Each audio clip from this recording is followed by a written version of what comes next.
Salut! Alors je vais te proposer de faire un petit point sur ce qui se passe en termes de lecture un peu énergétique enfin, que je te propose. Si tu trouves des bonnes vibrations et un peu d'élan et d'énergie constructive à travers les conseils que je vais pouvoir te donner, écoute, je considère que ce sera une partie de ma contribution à l'effort collectif que nous sommes tous en train de faire en ce moment. Alors,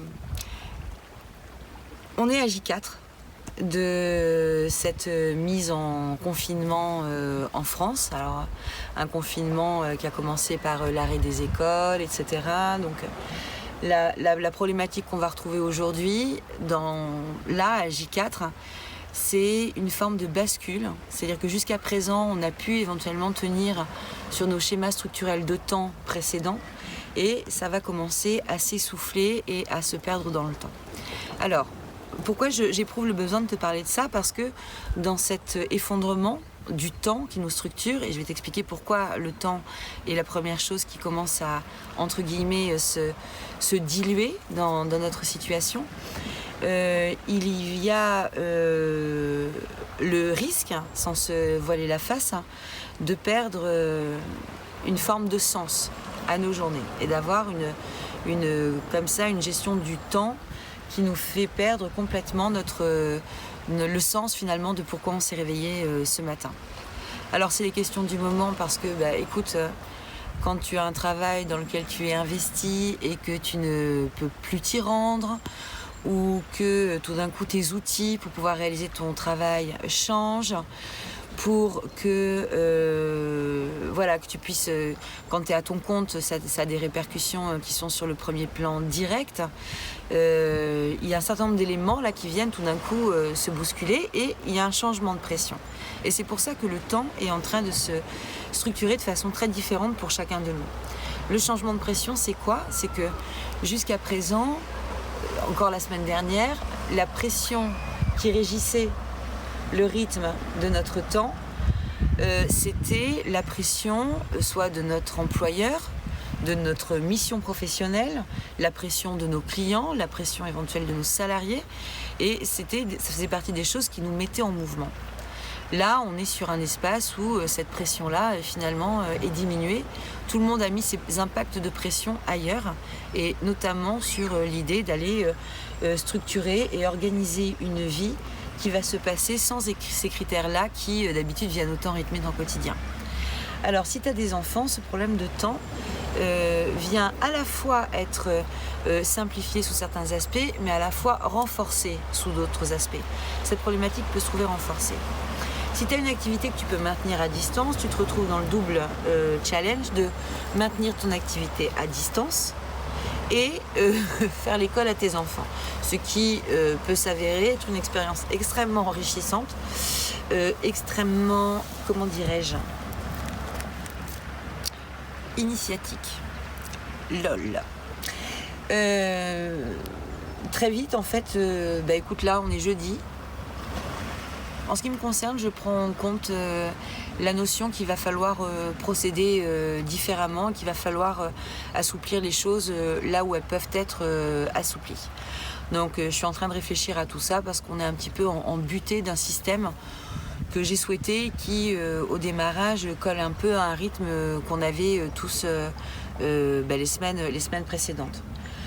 Je pense pas que ce système va pouvoir tenir parce qu'on est obligé chacun de trouver notre rythme et notre sens à nos journées. Donc c'est pour ça qu'il y a quelque chose qui va naturellement se restructurer. Donc si on n'a plus cette pression-là qui vient de l'extérieur et qui vient structurer de force, pourrait-on dire, et de gré quand on accepte avec joie ces missions, eh bien, comment on va se structurer? Alors mon conseil, c'est de peut-être justement faire une structuration du temps sur une valeur d'objectif. C'est-à-dire que plutôt que de dire je travaille de telle heure à telle heure, sans pression, tu risques de mettre beaucoup plus de temps pour faire ce que tu as à faire parce que le champ de pression n'existe plus. qu'il y a un certain registre de peur, d'inquiétude, de stress, voire d'angoisse pour certains qui se surajoutent. Et il ne faut pas se leurrer, tous ces facteurs-là viennent atteindre nos capacités qui, en zone de confort, sont plus ou moins efficaces parce qu'elles maîtrisent tout à fait bien les raisonnements qu'elles doivent adopter pour pouvoir mener une vie, on va dire entre guillemets, conforme, finalement, conforme à celle que l'on connaissait jusqu'à présent. Donc là, cette structure... Donc ma fille est mouillée. Lol. Donc cette structuration du temps qui nous fait défaut à présent, on peut la mettre à profit avec une structuration d'objectifs. Et dans cette structuration d'objectifs, moi je te propose de reventiler peut-être tes priorités sur un sens différent. Aujourd'hui, le travail n'est plus prioritaire. Ce qui est prioritaire, c'est justement de rester confiné et isolé chez soi. C'est la mission collective et du coup, c'est de fait notre mission individuelle à chacun. Alors, on n'est pas égaux en termes de manière d'être confiné. Et ce qui est très drôle, c'est la réflexion que je me faisais tout à l'heure, c'est que j'habite dans un endroit où nombre de personnes ne veulent pas habiter l'hiver parce que c'est isolé. Et aujourd'hui, nombre de personnes se précipitent sur cet endroit alors qu'on n'est pas en pleine saison touristique parce que justement c'est isolé. Vois si nos valeurs changent. Vois si ce que l'on attend de la vie et de notre quotidien est en train de changer. Voilà. C'est très très intéressant. Très très intéressant à observer. Et ça nous permet de comprendre en profondeur le changement de paradigme qu'on est en train de voir se réaliser sous nos yeux et qu'on est en train de voir finalement se modifier très très profondément. Donc, ce qui était important pour nous hier, ou ce qu'on ne voulait surtout pas vivre hier, finalement on va aller le chercher aujourd'hui. Premier point. Intéressant. Dans cette structuration du temps par objectif que je te propose, non seulement je pense que ça peut nous permettre à chacun de pouvoir mettre un sens très profond à ce mode de confinement et en même temps d'en tirer profit. Là où tu pouvais avoir sur tes journées, jusqu'à la semaine dernière, 5 à 6 gros objectifs professionnels à faire tenir en 7h30, 8h, 9h, 10h, peu importe quelle était la modalité de fractionnement horaire que tu pouvais connaître, tu peux très raisonnablement commencer par retrancher, sauf si tu es encore en phase d'élaboration logistique, donc si tu as des gros postes de management, de déploiement logistique, etc., où là on a besoin que toi, tu sois à 200% pour nous tous, mais tu ne fais pas partie des gens qui sont en phase de perdre du sens par rapport à leur quotidien professionnel, au contraire, tu es en phase d'expansion de ton propre sens dans ton investissement professionnel et on te remercie tous de le faire. On te remercie tous. Mais si tu es en phase de confinement, voilà le truc. Tu peux retrancher de 4 à 5 tes missions, de 4 à 5 objectifs par jour, tes missions professionnelles. C'est non seulement raisonnable, mais en plus c'est pour ton bien-être à toi. C'est-à-dire qu'il va être important pour nous tous de rendre profitable ce confinement pour pouvoir bien le vivre. Donc l'idée, ça va être de pouvoir se structurer ce confinement dans le meilleur espace et notamment le meilleur espace qui prenne du sens. Donc parmi les objectifs que tu dresses dans ta journée, 3-4 objectifs pro et ensuite des objectifs perso et des objectifs familiaux. Des bouquins que tu n'as pas eu le temps de lire, des choses que tu n'as pas le temps d'essayer. Tu peux regarder un truc s'il te plaît, Bou, parce que ton micro il est sur ta cuisse là. Donc si on coupe, bon on verra après, tant pis. Objectif de lecture, objectif d'apprentissage, quelque chose dont tu as entendu parler, sur lequel tu n'as jamais eu le temps de te pencher. Objectif de création, tu dessinais il y a quelques années, tu as laissé tomber, reprends tes stylos, reprends tes crayons. Objectif de socialisation à distance, des gens que tu n'as pas appelés depuis super longtemps. Si tu te poses la question de comment ils vont, va jusqu'au bout de ta question, appelle-les, prends contact, fais un mail, fais un texto, fais un petit appel. Va au plus proche du contact, va au plus serré du contact, va vers l'oral, va vers le partage. On est tellement dans l'écrit et on va tellement manquer de ce sens de toucher que n'hésite pas à parler, à échanger.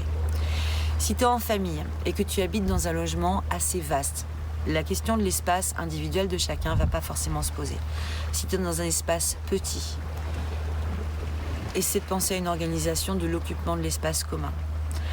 La nécessité de sortir, qui nous est proposée à tous, exploite-la au maximum sur des temps, sur des espaces qui sont safe. Ne va pas t'entasser dans des jardins publics. Je sais, c'est hyper facile, mais s'il te plaît, trouve autre chose ou trouve d'autres horaires. C'est là où ça va être important aussi qu'on s'adapte le plus possible à nos biorhythmes. Biorhythmes individuels si tu es confiné tout seul, biorhythmes familiaux. Est-ce qu'on a vraiment faim à midi et demi ? Parce qu'on n'a pas fait notre même dépense énergétique que ce qu'on faisait il y a 2 semaines. Est-ce qu'on ne peut pas s'adapter là-dessus ? Dosons aussi nos apports énergétiques, notre façon de manger et essayons d'aller faire quelque chose de positif par rapport à nos compulsions. Toujours si tu es en mode confinement, d'accord ? Si tu es en mode je bosse à fond, on ne va pas te demander tout ça, pas du tout. Maîtriser ses compulsions, c'est quoi ?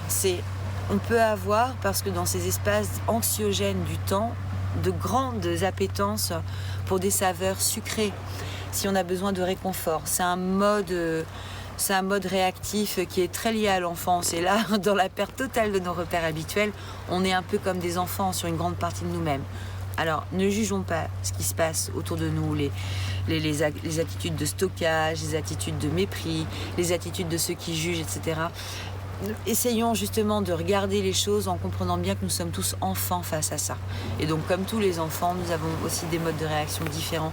On va s'adapter chacun, on va s'adapter. On a les ressources pour ça. Dans nos compulsions justement de fringales alimentaires qui ont donné lieu à quelques tableaux plutôt rigolos sur Facebook où tu vois la super silhouette de rêve avant confinement et la silhouette qui s'est un peu enrobée après confinement. Un peu beaucoup dans l'exemple caricatural qui était montré d'ailleurs. Essayons de transmuter le truc, c'est-à-dire que là tu as le temps. Donc si tu as une fringale de sucré, écoute, fais-le. Ton gâteau, fais un gâteau. Fais un gâteau avec tes enfants, fais des crêpes, fais quelque chose. Essaie de faire quelque chose qui soit constructif. Essaie de te donner les chances d'aller, plutôt que de céder complètement à une compulsion, là où tu as le temps, d'aller structurer cette envie, cette compulsion de sucré, transforme-le en quelque chose qui va être intéressant pour toi, en première intention, et éventuellement à partager avec ceux avec qui tu es confiné. Si tu es confiné seul ou si tu es confiné en ce que je pourrais appeler mauvaise compagnie, même s'il n'est pas de mauvaise compagnie, et si tu sais que je crois profondément qu'il n'y a pas de hasard à ce genre de situation, il y a quelque chose qui est susceptible de te manquer plus que tout au monde, c'est le sens du toucher, ce sens social. Même si tu essaies de combler ta sociabilité avec la multiplication de contacts oraux, au téléphone, écrit, par tous les moyens que tu vas trouver à ta disposition, le sens du toucher peut te faire cruellement défaut. Enveloppe-toi de matière douce.